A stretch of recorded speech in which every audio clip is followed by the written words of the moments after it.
to the museum in downtown Kitchener. My name's Claire, and today I'm going to be showing you around our new exhibition called Dinosaurs, the Age of Big, Weird, Feathered Things. We're going to be looking at some of the different dinosaurs we have here. As well, we're going to be reading a really fun story all about dinosaurs. So come with us today, and let's go learn about some dinosaurs.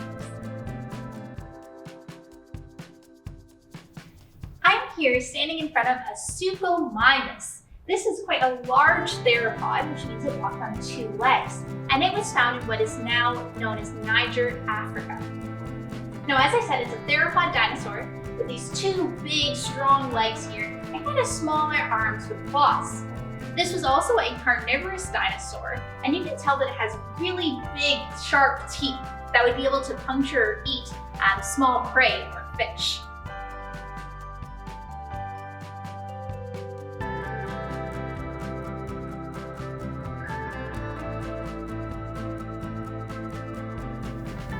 So this Suchomimus I'm standing in front of here is completely covered in scales, much like reptiles that we have today. What are some reptiles that you can think of that we still have around today? Some reptiles I can think of that are alive today include turtles, snakes, lizards, and they're all covered in really dry scales. All reptiles have scales. And ever since we've been finding dinosaur fossils or evidence of dinosaurs, we believe that they were covered in scales. And it was only actually until very recently, in the 1990s, that we found evidence to suggest that dinosaurs were not covered only in scales.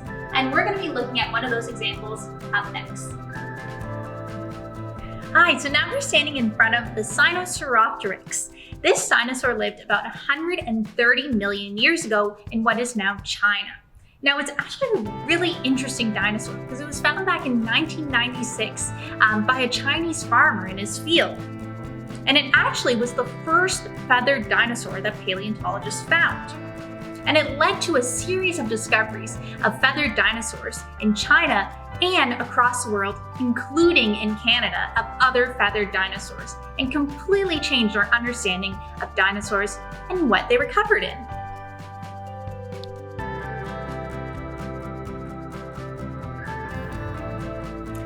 So here we're looking at a fossil cast of the Sinosauropteryx. Now, on this fossil cast here, you can see it has a head with kind of like where the eye would have been, a long neck, and then it had two long legs at the back here. It's a theropod dinosaur, which means it walked on two legs. It did have two little hands up front, but they're kind of curled up right now. And it has a really long tail. Now, along the back of its head and its back and along its tail, you'll notice these little brown kind of lines. And that's what we believe to be the early feathers that this dinosaur had. Now, what do you think these feathers would have felt like? Do you think they would be really fluffy and soft? Or would they be a little bit more prickly and hard? We're not really sure, but we can tell that these are feathers, and it led to our discovery of other feathered dinosaurs. So here we are in front of what we think a Sinosauropteryx might have looked like. And you'll notice it looks quite similar to our fossil cast that we were just looking at before. So you'll see it's walking on those two legs, and it has that really long tail. It has two arms and a scaly head here. So you'll notice that our Sinosauropteryx here is covered in really soft down-like feathers on the back of its head, along its body, and along its long tail. But you'll notice on its arms here, it has kind of these longer, more pointy feathers.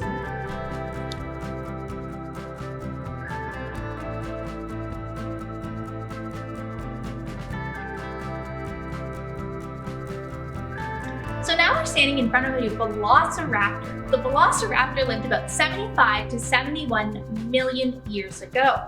And you'll also tell it's another theropod dinosaur. It walked on two legs. Now, the Velociraptor is also a carnivorous dinosaur, so it ate meat. And you can see it has really sharp teeth as well as sharp claws that would help it catch its prey.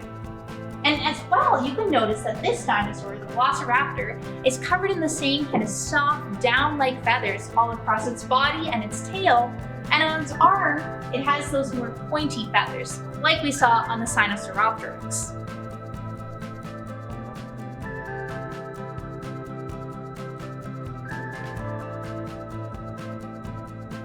here I am standing in front of an oviraptor. Oviraptors lived about 70 to 90 million years ago, and they were first found in Mongolia. Now, their name actually means egg thief, and that's because when we first found them, we often found them near eggs or nests. And it made people believe that they only ate eggs or that they stole eggs. Now, that may have been true, they might have eaten eggs, but oviraptors are also our first evidence that dinosaurs took care of their young. Some of those eggs might have been their own babies, and they were just taking care of them.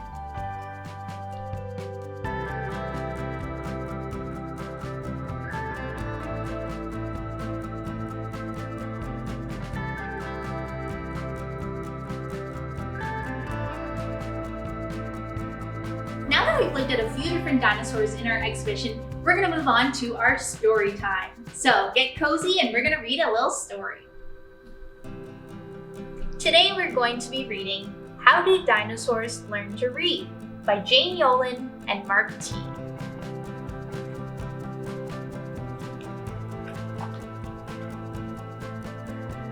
How Did Dinosaurs Learn to Read? Written by Jane Yolen and illustrated by Mark T.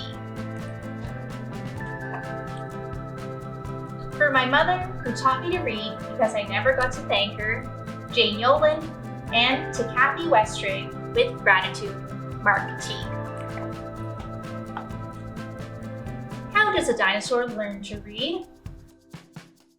Does he skim through the pages with powerful speed? Does he use his new book as a shovel or bat?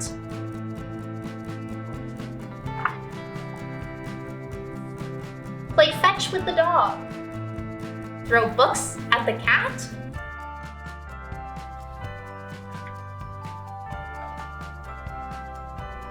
Does he sound out the words, or just take a quick look?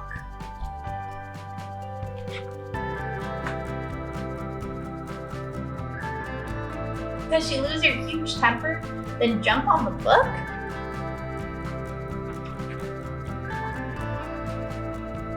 Does she flip every page, but not really look through it? Does she skip the hard words? Does a dinosaur chew it?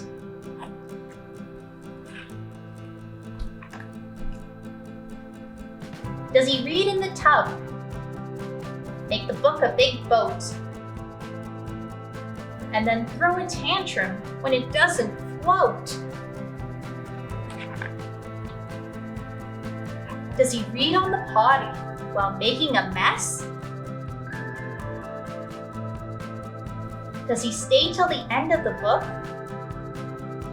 Well, I guess.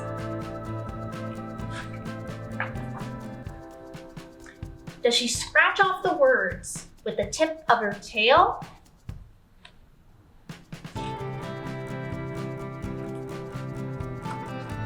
Does he have a big hissy when reading skills fail? Does a dinosaur wail? No. She's kind to each book, to the cover and pages. She reads very carefully, never has rages. She reads out each word till she knows they sound right. When she snuggles in bed, Mama turns down the light. Then he calls to his parents, who stand by the door. Please, Mama, please, Papa, can I read one more? Tomorrow, tomorrow, little dinosaur. The end.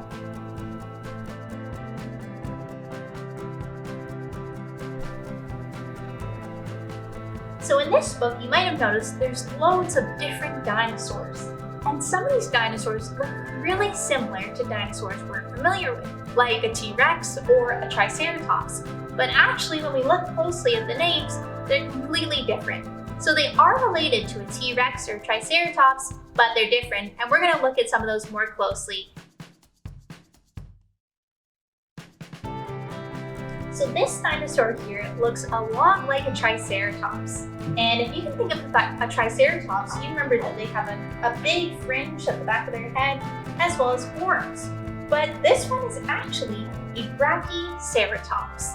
And when you look at that word, you might think, wow, that's a really big, hard word. I don't know how to say that. And us grown-ups too have a lot of trouble pronouncing some of these words. But we use the same tricks that new readers use, and we just try by sounding it out. So this name here, I'll just sound it out by saying brachioceratops. Brachioceratops. So this one here looks a lot like a brontosaurus, but it's actually called an Amazonsaurus. And you can tell it walked on 4 legs, and it had a really long tail and a really long neck.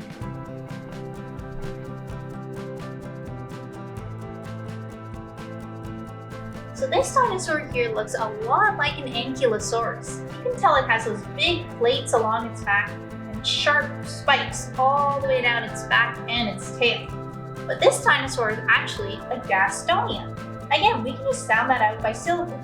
Gas-to-ni-a.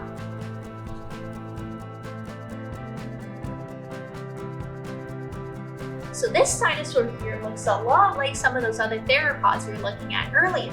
You can see it has big hind legs that it would have walked on and short little arms that right now it's using to read a book. But it's not exactly the same as some of those ones we were looking at in the exhibit. This dinosaur here is a Dryptosaurus. Again, we can just sound that out by syllable. Dryptosaurus.